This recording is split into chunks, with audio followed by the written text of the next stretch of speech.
2, vaya, ahora se pone a llover, comentó el sargento Mark Remington al oír el ruido fresco que empezaron a hacer los olmos del jardín. Desde la puesta de sol ya le había dado la impresión de que el tiempo estaba inestable y parecía que, por fin, se había decidido a llover.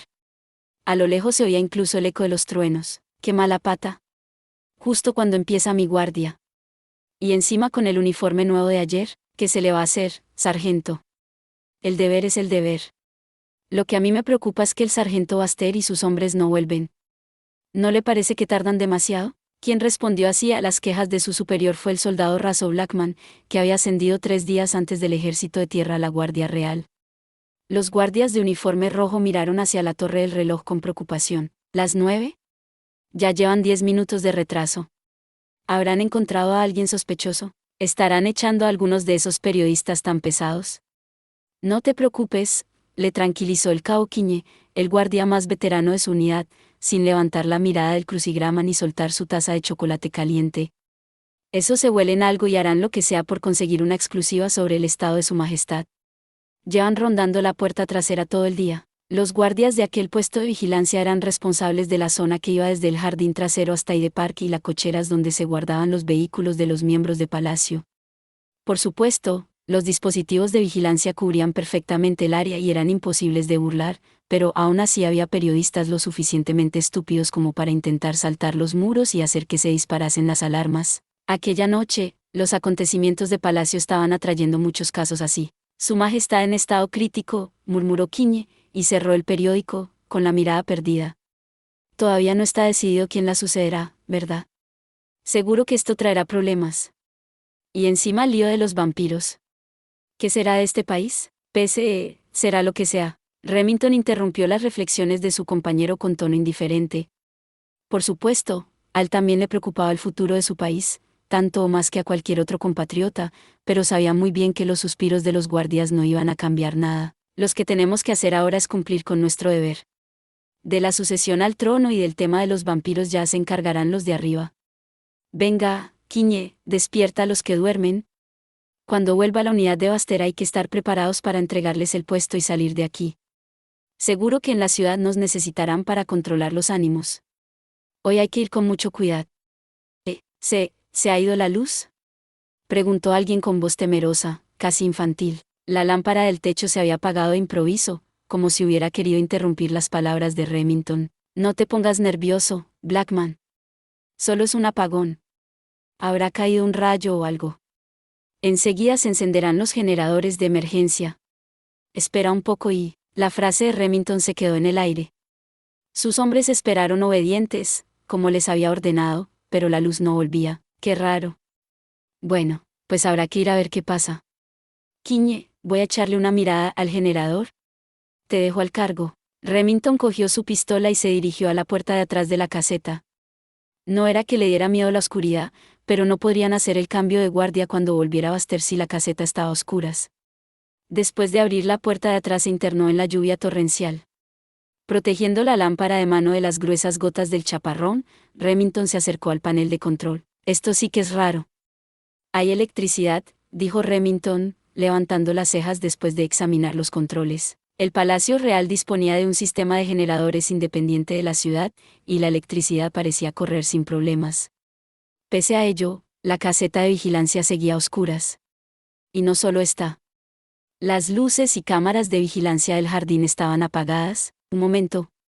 ¿Qué significa esto? El guardia descubrió un cable que salía del panel de control atravesado por un cuchillo que conocía bien. Y no era un simple pinchazo. El cuchillo había cercenado limpiamente el cable, que chisporroteaba a su alrededor. Así era normal que no les llegara corriente. Pero, ¿quién ha sido capaz de hacer una cosa así? Rugió el sargento, que esclavó el cuchillo y lo miró con atención. Aquel era, sin ninguna duda, un cuchillo reglamentario de su oficial de la guardia. El propio Remington llevaba uno igual en la cintura, distinto solo por su número de serie. Al desplazar la mirada hasta la empuñadura del cuchillo, el sargento descubrió con sorpresa el nombre de su compañero. Pero si es el de Baster. ¿Qué hace esto? El suboficial, cogido desprevenido, lanzó un grito, pero se detuvo de repente. Una extraña sensación le recorrió la nuca. Al principio no entendió de qué se trataba. Cuando se dio cuenta de que un líquido cálido mezclado con la lluvia le goteaba por la espalda, Remington levantó la mirada, como guiado por alguien. ¡Ah! El sargento se desplomó en un charco de agua. Más concretamente cayó de culo, pero nadie se habría atrevido a reírse de ello en aquella situación. Pálido, Remington retrocedía arrastrándose con la mirada fija en aquella figura. Vea, Baster. Aterrorizado ante las miradas vacías de sus compañeros muertos, el sargento solo acertó a pronunciar aquellas sílabas. De los olmos colgaba una decena de cadáveres, como cerdos en una carnicería. Todos llevaban el uniforme de la guardia y eran conocidos de Remington. Pero que, su instinto de soldado le llevó a fijarse en que todos los cadáveres tenían dos profundas heridas en el cuello. Menor que, imposible. Pero si esos son heridas de, mayor que. El sargento recordó las historias que había oído acerca de los disturbios en la ciudad, pero intentó negarlas. Aquello era en el East End, pero él estaba en el Palacio Real, la residencia de su majestad. Era imposible que hubiera penetrado en él un criminal. Intentando convencerse a sí mismo de aquello, se levantó con esfuerzo. Hay que avisar a... Al volverse, Remington se dio cuenta de que había una figura a su lado. ¿Cuándo había aparecido allí? Era una sombra tenebrosa, envuelta en un impermeable. En su rostro esquelético, los ojos hundidos brillaban con una luz roja, como un fuego fatuo. ¿Quién eres? La mano del intruso pareció desaparecer un instante y el mundo giró ante la mirada de Remington. El sargento creyó que todo daba un tumbo mientras su cuerpo salía volteado. Entonces fue cuando el guardia se dio cuenta de que no había uno, sino 10 intrusos. Todos llevaban el mismo impermeable y estaban callados como muertos. Eso fue lo único que el sargento fue capaz de ver. Después de sufrir un tajo que no dejó más que una tira de piel unida al cuerpo, su cuello no fue capaz de sostener el peso del cráneo. Mientras la cabeza del guardia rodaba por el suelo, su tronco se derrumbó en la hierba fangosa. El hombre cadavérico observó el terrorífico espectáculo empuñando un cuchillo ensangrentado. Vamos. La operación ha empezado. Código A, caso 8. Ataque nocturno al cuartel general enemigo. Tenéis claro el objetivo que hay que eliminar, murmuró el intruso, señalando hacia el palacio que estaba a punto de perder a su señora. Iluminados por la luz de un relámpago, los muertos echaron a andar. La primera vez que Esther vio a su abuela, la segunda pariente directa a la que conocía en persona, estaba pálida como una momia. Tras el lujoso dosel de la cama, el cuerpo hundido en las almohadas de pluma era tan pequeño que causaba una tremenda tristeza. Iré a buscar a su santidad, murmuró Mary una vez que hubo guiado a la monja hasta la habitación. Según habían oído, la reina estaba en coma desde el último ataque. Incluso en aquella situación daba cierto miedo interrumpir su descanso.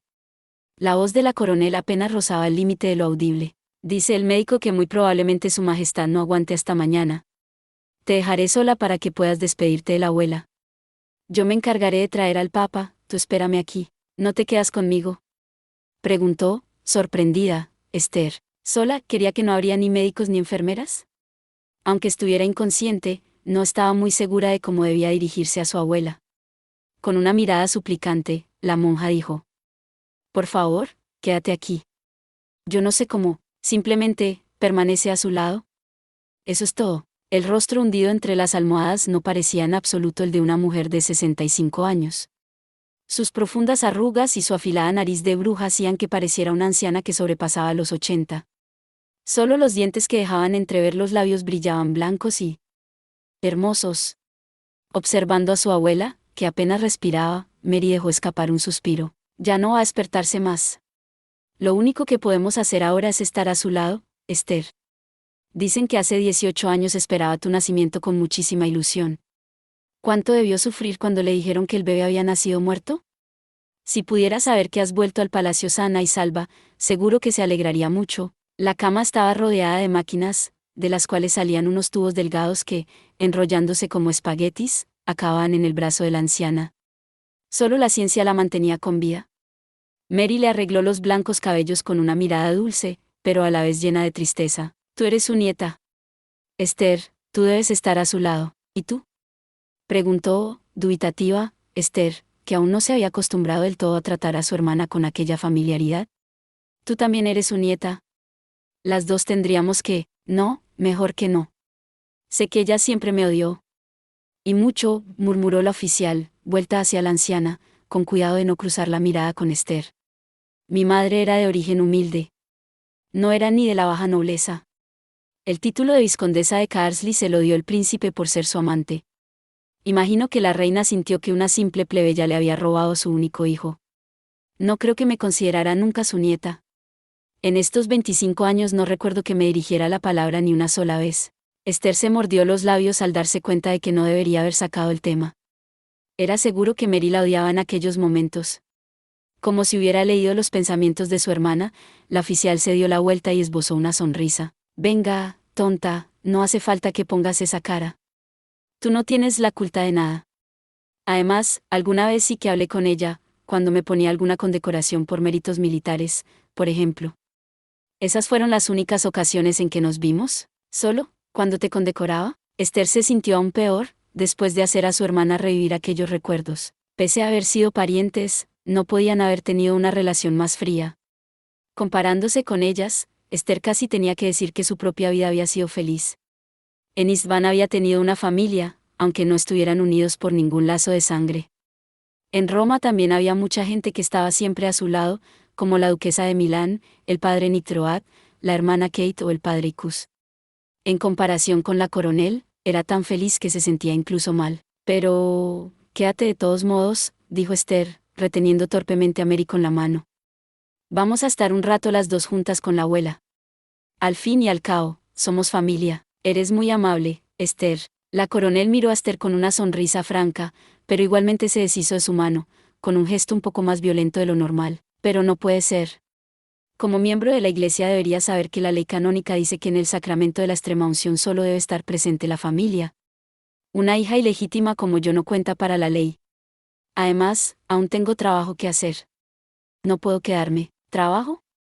¿En un momento así? Lo siento, pero precisamente porque es un momento así, tengo que solucionar un par de cosas, replicó Mary, que se retiró sigilosamente para no estorbar el descanso de la enferma.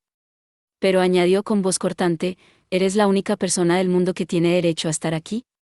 Por eso te pido por favor, Esther, que no la dejes sola. De acuerdo, aceptó Esther, resignada. ¿Quién podría haberse negado a una petición tan seria de una hermana mayor? La muchacha no se sentía con fuerzas para replicarle a la primera pariente de sangre que había conocido en este mundo. Sin duda, que en el futuro sería igual. Al darse cuenta de aquello, Esther se sintió extrañamente alegre. Muy bien, pues yo me quedaré aquí. Tú ve a hacer tu trabajo sin preocuparte de nada más. Gracias. Pues quédate aquí y ya encargaré yo de que hagan pasar al papa en cuanto llegue. Ah, sí, los médicos estarán en la habitación de al lado. Si pasa cualquier cosa, sonar la campanilla. Y si crees que hay demasiada luz, el interruptor está ahí. Mary puso cara de alivio mientras le daba a la monja las últimas instrucciones antes de abandonar la habitación. Los doctores y las doncellas de cámara la siguieron, y Esther se quedó sola, o mejor dicho, Esther y su abuela se quedaron solas en la habitación. Pobre Mary, dijo para sí la muchacha. Era triste que no pudiera quedarse a velar a su propia abuela, pero, ciertamente, sabiendo que el fin de su majestad estaba cerca, no era raro que tuviera mil cosas que hacer. Debía atender a los aristócratas que acudían a interesarse por el estado de la reina, recibir al papa, encargarse de controlar a las masas de ciudadanos y periodistas que se agolpaban a las puertas de palacio. Esther sabía que ella misma habría sido incapaz de hacer todo aquello. ¿Tengo una hermana fenomenal? Esther había conocido a muchas personas admirables y había hablado con los primeros cerebros de varios países, pero había encontrado poca gente que poseyera la capacidad y la inteligencia de Mary. Solo se le podían comparar la duquesa de Milán y la emperatriz de los Masusla. Quizá no era muy apropiado, pero cuando pensaba que una mujer así era su hermana, a Esther se le aceleraba el corazón. Una persona como ella es quien debería subir al trono. Pero la gente que se agolpaba fuera quería que ella fuera la reina. Para Esther aquello no era más que una broma, una tontería que no hacía ninguna gracia. La corona debía recibirla una mujer fuerte e inteligente como Mary. No había olvidado los rumores que corrían sobre ella, pero estaba convencida de que detrás probablemente había malentendidos o alguna otra circunstancia complicada. Fuera como fuese, no eran más que manchas insignificantes, como el hecho de que fuera hija ilegítima. En cambio, si se miraba a sí misma no veía más que una herramienta propagandística del Vaticano. Ella sería incapaz de defender el reino y sus súbditos si subiera al trono. Pero si no había sido capaz ni siquiera de salvar al padre la noche anterior y le había dejado morir ante sus propios ojos. Además, sin Mary no podría haber salido de la capilla por su propio pie. Era impensable que alguien tan débil y tonta como ella subiera al trono. ¿Quién eres? Una voz hizo que la muchacha saliera de sus pensamientos. Pero si en la habitación no había nadie más que ella, Al bajar la mirada, Esther se sobresaltó ante los ojos que la observaban desde la cama. La anciana hundida entre los cojines se había despertado. Majestad. ¿Estáis consciente? ¿Sería aquello lo que se conocía como el último brillo de la vela antes de apagarse? Los médicos habían dicho que no sobreviviría hasta la mañana, pero la reina Brigitte había recuperado la conciencia. Sus ojos estaban débiles, pero aún conservaban la lucidez. Encarando a Esther, se esforzó en enfocar la mirada para observarla. La mujer conocida como la Sila del Mar del Norte alzó una mano huesuda pero suave hacia ella. ¿Mary? ¿Eres tú, Mary? Mary. Esther repitió, atónita, las palabras de la reina, antes de darse cuenta de que la estaba confundiendo con su hermana. No soy Mary. Yo me llamo Esther. Un momento, que ahora llamaré a... No te vayas. Quédate conmigo, Mary. La muchacha se había dado la vuelta para alcanzar la campanilla, pero una presión débil la detuvo. La reina había estirado el brazo suplicante para retenerla. Cuando Esther se volvió hacia ella, encontró a la anciana con los ojos llenos de lágrimas. Perdóname, Mary. Te he hecho sufrir tanto. Perdóname, abuela. Dijo Esther, mientras hacía sonar la campanilla varias veces. Por lo que parecía, la reina no tenía solo la vista debilitada, sino que no era consciente del todo de lo que ocurría a su alrededor, y seguía empeñada en que Esther era Mary. El cuerpo tendido en la cama no se asemejaba al de la monarca maquiavélica que había defendido el reino durante medio siglo. Allí tan solo había una abuela que recordaba a su nieta. Esther se puso recta en la silla y tomó dulcemente la mano que la agarraba de la manga. Tranquila. ¿No me voy a ningún sitio? Estoy aquí, abuela. Gracias, Mary. La reina movió débilmente los músculos del rostro ante la voz de la monja, que se había resignado a hacer el papel de su hermana. ¿Se había reído? ¿O lloraba? Las profundas arrugas hacían difícil definirla, pero no había duda de que una emoción profunda había embargado a la reina. No parecía alguien que solo hubiera visto a Mary cuando le ponía alguna condecoración. Mary, ¿tú me odias? Sé que fui demasiado fría contigo. Te traté muy mal, pese a todos tus esfuerzos. Como a una simple soldado, o aún peor. Y tú has hecho tanto por el reino. Pero... yo solo hice lo que pude por vos, abuela. No buscaba la fama ni nada parecido. Esther no estaba segura de que la reina pudiera oírla. Sus ojos estaban desenfocados y cubiertos de una película blanquecina. Pero, pese a todo, Brigitte estaba dedicando sus últimas fuerzas a pedirle perdón a su nieta por haberla tratado de aquella manera. Incluso cuando los duques te utilizaron a su antojo lo dejé pasar. Sabía que planeaban sacrificarte, pero les hacer sin decir nada. No podía enfrentarme a ellos, porque sabía que provocarías una rebelión si lo hacía. Como mínimo habrían intentado asesinarte. Por eso no pude hacer nada cuando mancharon tu honor, pero entonces... Esther apretó con fuerza la mano que sostenía. Su abuela había querido realmente a Mary. A su manera, pero la había querido. Mary nunca lo había entendido, quizá porque la reina no podía expresarlo abiertamente. De cualquier modo, el odio del que había hablado la coronel nunca había existido. Allí solo había un profundo arrepentimiento y miedo a lo que pudiera ocurrirle a su nieta después de su muerte. Menor que, tengo que contárselo todo a Mary. Y deprisa, mayor que, pensó Esther, e hizo sonar de nuevo la campanilla. Tenía que evitar que aquellas dos personas se despidieran para la eternidad sin haber solucionado el malentendido que había entre ellas. Esther era especialmente consciente de ello, porque ella misma había perdido a alguien muy importante la noche anterior. La muchacha seguía haciendo sonar la campanilla como una loca, pero no aparecía ningún médico ni ninguna doncella de la habitación contigua. Mary. Mientras Esther miraba, extrañada, hacia la puerta que no se abría, la reina habló de nuevo, intentando hacer su última confesión. Su voz silbante, como si tuviera un agujero en el cuello, era apenas audible, pero Esther entendió perfectamente lo que decía. Tú eres la próxima reina. No hay nadie que ame más que tú a este reino.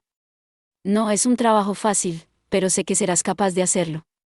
Al fin y al cabo, eres mi nieta, ¿verdad, Mary? Eres demasiado buena para mí, abuela. No es a mí quien debes decirle esto. Esther se mordió los labios. Quien debería estar oyendo aquello era la mujer que había sufrido la soledad y las adversidades durante 25 años. La mujer que había sobrevivido sola al campo de batalla y a las intrigas de palacio, impulsada por el deseo de oír la voz de su abuela. Aquellas palabras debería haberlas oído ella. Hace 18 años, cuando tu madre hizo aquello, no pude evitar. Esther gimió por dentro mientras la monarca perdía lentamente la vida ante ella. Brigitte había cerrado los ojos, sin fuerzas ya ni para sostener los párpados. Sin embargo, la obstinación aún le permitía hablar. O quizá era el amor por su nieta. Cada vez que te veía no podía sino recordar a tu madre, Harriet. Pero tú no tenías la culpa del crimen de tu madre. Yo nunca te odié a ti. Sin embargo, cuando te veía siempre me acordaba de que tu madre había asesinado a Victoria y que mi otra nieta había desaparecido. Un momento. Esther levantó la mirada, estupefacta. ¿Qué acaba de decir la reina? Los nombres le eran familiares, pero la manera en que los había enlazado la había cogido por sorpresa. ¿La madre de Mary había matado a su madre? ¿Y la reina lo sabía? ¿Qué habéis dicho, abuela? Que la vizcondesa de Carsley mató a la princesa Victoria. Sí. Tú no lo sabías, ¿verdad? No es raro. Hice que sellaran todos los resultados de la investigación. Además, Edward White murió a manos de un asesino enviado por Harriet y yo hice que la vizcondesa se suicidara. No queda nadie más que yo que sepa la verdad de lo que rió, abuela. Esther sacudió con delicadeza a la enferma, intentando evitar que cayera en la inconsciencia. Abuela, aguantad.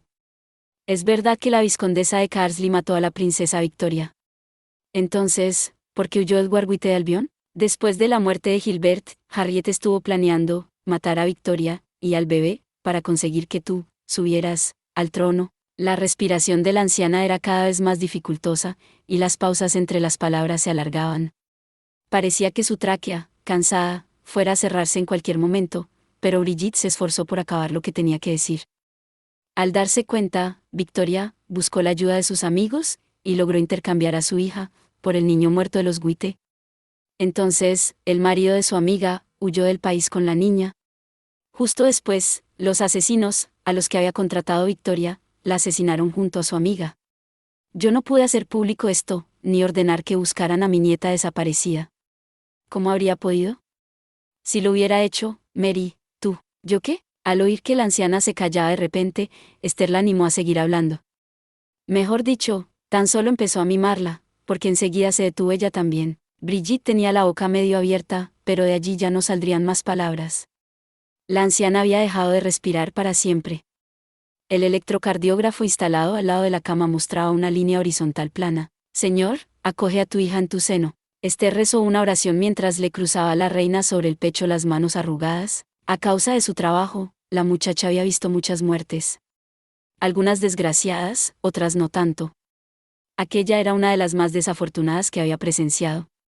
Había perdido a una de las únicas dos personas que eran parientes biológicas suyas y además lo había hecho tan solo un día después de conocer su existencia. Sin embargo, no se sentía especialmente triste por ella. ¿Sería que era una persona fría o que la impresión de la pérdida que había sufrido el día anterior era aún demasiado fuerte? No era que no sintiera tristeza, pero le preocupaba más la confesión entrecortada que acaba de oír. La madre de Mary había sido asesinado a la suya. ¿Debía decírselo a su hermana? Menor que mejor no. Mayor que. Esther se santiguó y tomó una decisión. Era una lástima que Mary no hubiera podido estar presente en el hecho de muerte de su abuela, pero quizá había sido una suerte que no hubiera oído todo aquello. La muchacha decidió mantener en secreto lo que la reina le había confesado. Suspirando profundamente, Esther se separó de la difunta y se acercó a la puerta de la sala. ¿Qué estarían haciendo los médicos y las doncellas en la habitación de al lado? Precisamente en una noche como aquella deberían haber estado a punto para acudir en cualquier momento. Aún más triste que airada, Esther abrió la puerta con fuerza. Pero bueno, llevo jam. ¿Qué? La muchacha había entrado con decisión para darles la regañina que se merecían, pero enseguida se detuvo y se cubrió la nariz para protegerse del hedor insoportable que llenaba la habitación. Mientras retrocedía, vio ante sus propios ojos la fuente del olor. Las lujosas alfombras del suelo se habían convertido en un mar de sangre, y en él nadaban los cadáveres de los médicos y las doncellas que habían ocupado la habitación. Pero esto, pese a la sorpresa y el terror, la muchacha logró conservar la sangre fría. Gracias a su experiencia en situaciones de violencia, Esther fue capaz de ahogar el alarido que le subía por el pecho y observar los detalles de la escena que acababa de descubrir. Lo primero que comprobó fue que los cadáveres no presentaban la decoloración habitual en los casos de drogas o envenenamiento. En la mesa había una botella y varios vasos de brandy, pero no había señales de que hubieran sido manipulados. Pero, ¿cómo se podía matar a una decena de personas, aunque fueran simples civiles, sin que ofrecieran resistencia y ni siquiera gritaran? Solo se le ocurría a una criatura en el mundo capaz de aquella carnicería. Y las dobles heridas que tenían los cadáveres en el cuello parecían confirmar esa teoría. ¿Sería posible que les hubiera atacado un leve ruido hizo que Esther se detuviera. La monja se volvió hacia él como una liebre que hubiera descubierto a un depredador, pero ya era demasiado tarde. Antes de que pudiera sacar la escopeta que llevaba bajo la falda, algo le había aprisionado los brazos. «Buenas tardes, princesa», dijo, riendo, un hombre. Era un joven alto, de rostro aristocrático y envuelto en un abrigo en barnés de color negro. Sería uno de los nobles que habían acudido ante las noticias del estado crítico de la reina. Pero aquello que le brillaba entre los labios. «Eres dos colmillos. ¿Qué te pasa, que estás tan callada?» «Ah, es que estos de aquí eran amiguitos tuyos», preguntó el joven, y sacudió los cabellos mojados.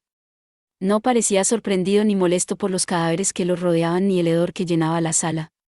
Se limitaba a mirar fijamente el cuello de la monja, como un lobo que hubiera encontrado a una nueva presa. «La verdad es que es una pena, que, habiendo algo tan rico, me haya llenado con la sangre tan mala que tenían todos estos». Como si las palabras del joven hubieran sido una señal, la estancia se llenó de movimiento. A través de la puerta opuesta a la que Esther había utilizado entraron lentamente una decena de hombres vestidos de negro. A sus espaldas se podían ver los cadáveres deformados de los guardias que se suponía que estaban protegiendo la puerta. «¿Habéis acabado el trabajo por ahí?», preguntó el hombre del abrigo en barnés antes de volver la mirada hacia Esther. «Pues vamos a liquidar esto también. Lady Esther Blanchett, no sabes las ganas que tengo de darme un festín con la asesina de hermanos de Istvan». «¿Hermanos? No me hagas reír», replicó Esther, quitándose la máscara de pobre chica aterrada. «Vosotros no sois más Usla. No sois más que hombres disfrazados de vampiros». «¿Qué?». El hombre del abrigo en barnés se quedó atónito. Aquel fue el momento que aprovechó la monja para sacar su escopeta y golpearle con ella en la barbilla. «Maldita seas, al que se mueva le vuelo la cabeza. No sois más que falsos Masusla. A ver quién es capaz de esquivar las balas». Esther controló a gritos a los hombres que habían hecho un amago de abalanzarse contra ella. Mientras movía teatralmente la escopeta, bajó la mirada disgustada hacia los cadáveres. «Lo que habéis hecho es terrible. Pero para querer haceros pasar por Masusla me parece que habéis dejado demasiada sangre por el suelo», dijo fríamente Esther a los supuestos vampiros. «¿No os parece raro que los muertos tengan marcas de mordiscos pero haya tanta sangre? ¿No se supone que les habéis chupado al menos parte de la sangre del cuerpo? Pero esto está inundado. Esas marcas no son más que un adorno. Se las habéis hecho después de matarlos. ¿Queréis hacer que la gente crea que ha sido un ataque de vampiros? ¿Pretendéis que la gente del gueto cargue con estas muertes? Sois muy observadora, Excelencia». Quien respondió a Esther no fue el falso vampiro que la había agarrado antes y que ahora le servía de escudo. De entre los hombres disfrazados de Masusla había aparecido una figura cubierta con una gabardina. «Es verdaderamente una pena, porque si os convirtierais en reina no hay duda de que alcanzaríais gran fama». «Tú». Esther no pudo evitar un chillido de sorpresa al ver la cara del hombre. No era la primera vez que veía aquellas facciones cadavéricas, como si tuviera la piel extendida directamente sobre el cráneo. Era uno de los dos asesinos que la había atacado en el gueto y que Caín había ahuyentado. Claro, ya sabía que no podíais ser Masusla. Pero, ¿por qué? ¿Porque quiere el reino germánico echarles la culpa a los vampiros? ¿El reino germánico? Ahí os equivocáis, princesa, nosotros somos la Legión Fantasma. ¿La Legión Fantasma? La pregunta de Esther quedó sin respuesta.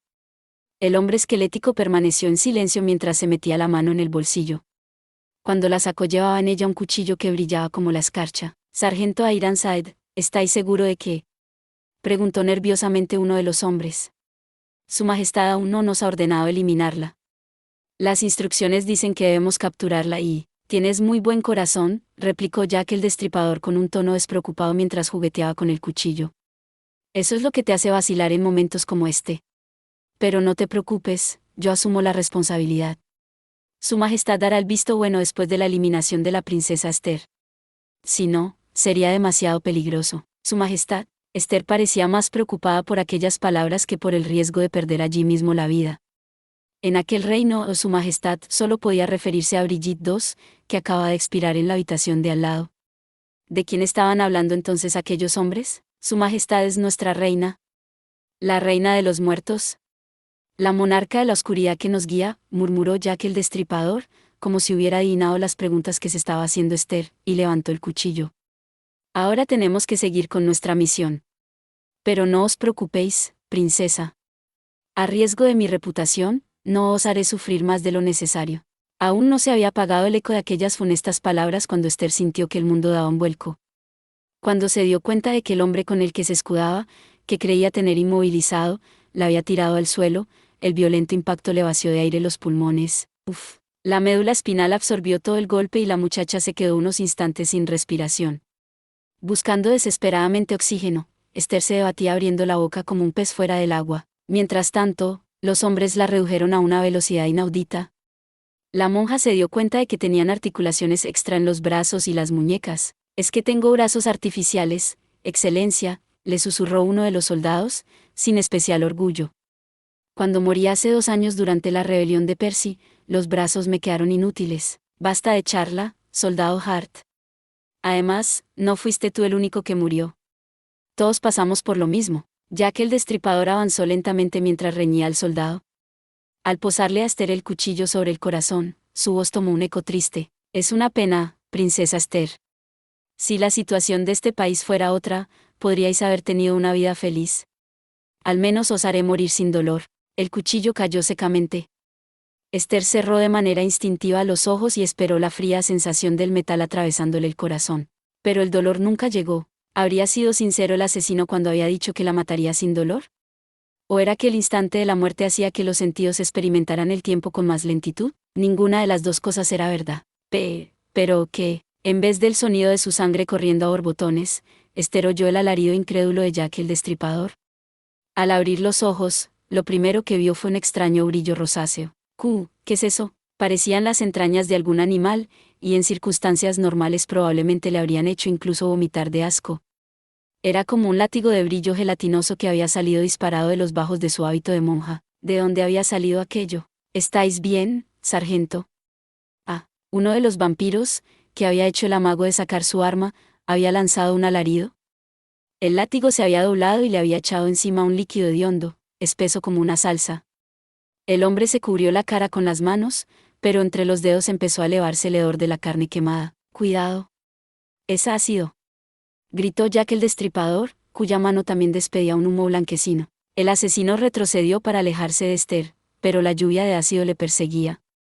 Milagrosamente, sin embargo, sobre la monja no cayó ni una sola gota. Era como si la criatura defendiera únicamente a Esther. «No tengo ni idea de qué está pasando, pero debo aprovechar este momento». Esther se levantó de un salto. Luego, ya habría tiempo de preguntarse qué era aquello. Lo más urgente era encontrar a su hermana y contárselo todo. No. La princesa escapa. Atrapadla. La muchacha salió corriendo y dejó atrás la confusión de gritos caóticos. Eso es todo por este video. Espero que hayas disfrutado de la narración de esta emocionante novela web o ligera.